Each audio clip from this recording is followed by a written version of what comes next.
for the fans. The glory for the pinstripes. Red alert in the Bronx. With the rotation compromised, the Yankees are considering a massive, expensive gamble. We're talking a $20+ million risk on a guy with an injury history. I know who it is, and the decision is being made. Subscribe now to find out if the evil empire is about to roll the dice. All right, Yanks Nation, listen up. Welcome back to Yankees Fan Central. The hot stove is just starting to flicker, but I'm already hearing significant rumbles coming out of the Bronx that we need to talk about, and it involves a name we all know well. A name that split this fan base right down the middle when he left Michael King. Yeah, that Michael King. Let's get straight to the facts, because that's how we do it here. We all remember the massive trade in December of 2023. It was the necessary evil to land Juan Soto and Trent Grisham, but I'll be honest, watching King go to the San Diego Padres stung.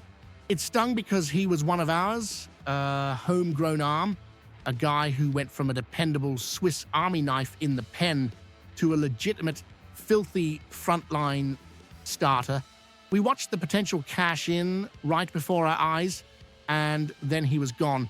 Now, reliable sources are starting to connect the dots on a potential reunion. Pete Caldera over at the Bergen Record, who I trust and who's always got solid footing inside the organization, just listed King as one of 7, I said seat, 7, key free agent targets the Yankees should be aiming at to fix this rotation in the coming months. And why now? Because let's be real, the second King put on that Padres uniform, he exploded. His 2024 season was absolutely elite. We're talking a 2.95 95 ERA across 173 and 2/3, 173-2-3 innings. He finished 7th, Setimo, 7th, in the National League Cy Young voting. That's ace-level stuff. That's the kind of arm that wins you games in October. That's the Michael King the Padres got. However, and this is a however the size of Yankee Stadium, this past 2025 season was a completely different story. It was a health disaster. We're hearing shoulder trouble and knee trouble, injuries that limited him to just 15 starts. 15. Now, granted, the numbers in those starts were still damn good. A 3.44, 3.44 ERA, 76 punch-outs in 73, and 1/3, 73-1-3 innings. But the durability vanished. The biggest question in baseball isn't, is the guy good? It's, can the guy stay on the field? And this is where the Bronx Bombers are desperate. Sources inside the club are telling me the front office is operating under the assumption that with Carlos Rodon and our ace, Garrett Cole, are expected to miss the start of the 2026 season. That ain't just a maybe. That's the hard reality Brian Cashman is actively planning to fix right now. We need arms. We need quality depth. The evil empire cannot and will not roll into April with a rotation held together by duct tape and hope. So the question Hal Steinbrenner is asking right now isn't, is Michael King good? The question is Michael King worth the gamble? Let's break this down, Bleacher Creatures, because this is where the conversation gets real.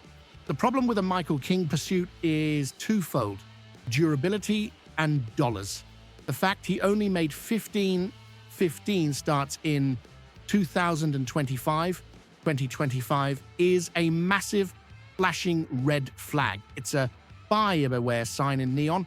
Remember, his entire track record with the Yanks before the trade was mostly as a multi-inning reliever. That 2024 season was essentially his only proof of concept that his body could handle a full starter's workload, and he failed the durability test the very next year. That scares the hell out of the front office. And then you've got to talk about the money. Oh, the money. Spot track, which runs the contract projections, is pegging his average annual value, his AAV, at $23 million. Use 23 million. 23 milhões for a 30-year-old pitcher coming off significant shoulder and knee issues. That is a monumental risk. The Pinstripers are already buried in payroll. We've got the Judge contract, the Cole contract, and we're gearing up to hopefully back up the Brinks truck for Juan Soto. Where does this extra 23 million, 23 motors come from? What I'm hearing from my contacts is that the Yankees might be far more inclined to look for one-year bridge solutions.